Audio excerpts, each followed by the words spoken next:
I would say if you said to me from the corners of the field, Krug, who stood out to you during this camp, that I will say two guys that really did kind of catch my eye.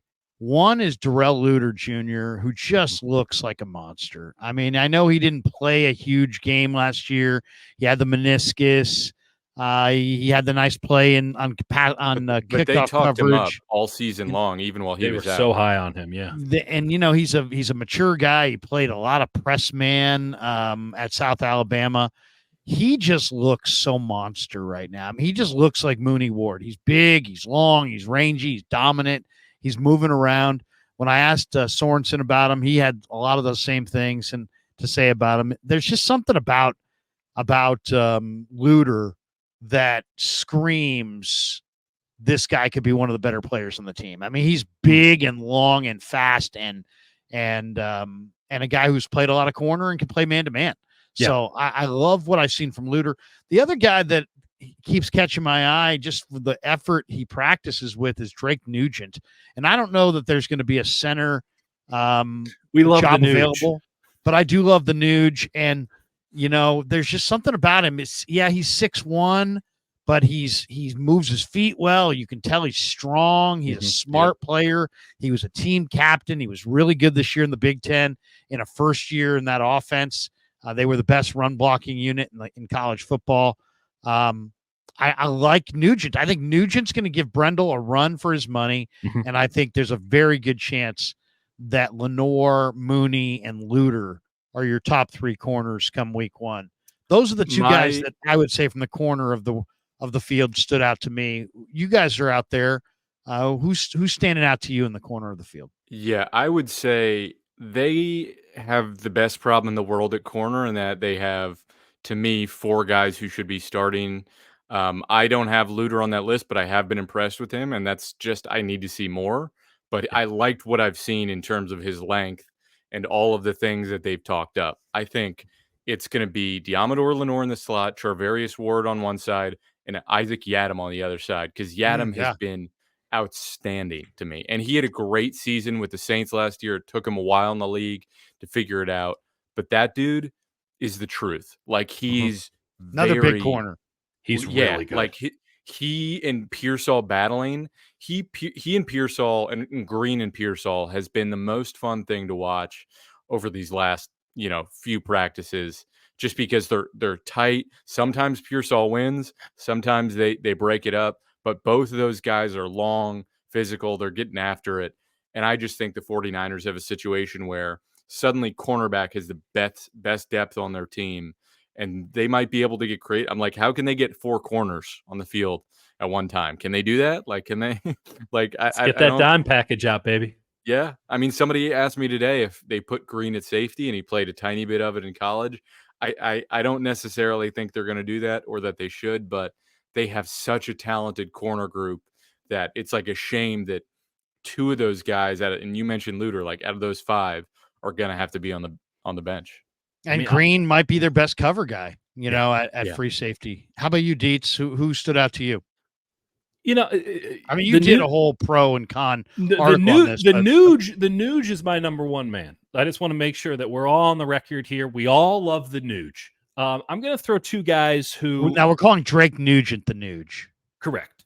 We are not a big fan. I drive much faster than 55. It is two guys that I don't know if they really wowed me. Right. Cody Schrader just looked the part. I can see Garendo being the man. I love Cody Schrader. Like, their running back situation is superfluous in the best possible way. I'm going to throw two names. Braden Willis, the tight end, I thought really showed something as a receiver. Yeah. I have no idea if he can play tight end, but I think he can play as a flanker. So that's a positive. And then another guy who, again, we're not getting padded practices, so it's difficult. But you just look at the guy, you look at the get off on the line of scrimmage, and there's something that makes you go, oh, yeah, when you watch Yetur Gross-Matos line up in a drill, and you go, that guy looks like he can play some football. And specifically, when you think about where the 49ers needed help most last year. We've talked about it ad nauseum. They just needed a goddamn 5 technique. They need a lot of things on the defensive line. They certainly need a defensive tackle these days, but they needed someone to set the edge opposite Nick Bosa, and they didn't have anybody who could do it all year. Yetur Gross-Matos is a big man. He is someone who could reasonably slide in and give you some 3 technique, 4-eye snaps. I would like to think that he can set an edge with that kind of size when they stick him on the outside, because I've seen the reps with Carolina. Like, he's got some burst and he's got some hands, and I'd love to see him in this scheme, truly with some very good players. Though I do think the defensive line has gone back and said, I think Yetur Gross-Matos has a chance to be really interesting this training camp, and that they could use him in interesting ways. I'm exactly with you. I was just gonna say, I feel very in my loins that they're going to use... it moves a little, let's be honest. Right. They're going to use Bosa, Gross-Matos, and Floyd, and put Fred Warner up at the line of scrimmage, like we were talking about, like a bear front with Hargrave. And they used to use Amenahu and Arden Key in ways like that. And Floyd, with his length, is like the perfect size for that. The bendability, like Gross-Matos is bigger. Like, they can have some really stunt those guys too. That could be really interesting. And they still have Malik Collins. Like, Malik Collins and Javon Hargrave, they might not be able to do much for you in the run game. It might be one or the other. But, like, if those guys can give you some pass, they have some interesting options as far as pass rushing goes. And they have a coordinator. Well, not a coordinator. Shadow coordinator. Shadow coordinator who Brandon Staley's just a consultant, Jake. Let's be very clear. You mentioned Schrader, but you didn't say anything about him. You do like Schrader. I'm a University of Missouri grad who lives and dies with the Tigers. I want to kiss Cody Schrader on his feet when I watch him play. But, like, beyond that, like, he looks good too. He looks so good. He legitimately gallops. Like, he was running down the sideline. He looked like a 100-meter runner. Did you see when he got loose down the left sideline? Yeah. I was right there. It was spectacular. It was fantastic. And when you sit there and you're looking at that and you're saying, wait a second, this guy ran 4.6. That's much. He plays way faster than 4.6. His tape these times is so good. It's like it's like every scout, you should write down what the guy's 40 time is and then what he plays to. Yeah. Because this guy runs 4.61, but he plays. Here's a wild concept. Who was the best running back in the SEC last year? We should probably take that guy and put him on our football team.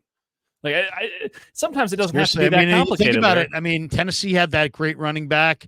Georgia had Dejon Edwards. Bama had a couple different backs, and yet the first team all SEC running back was Cody Schrader. With a bullet. He should have gotten more Heisman votes. He's no Jacquez Patrick.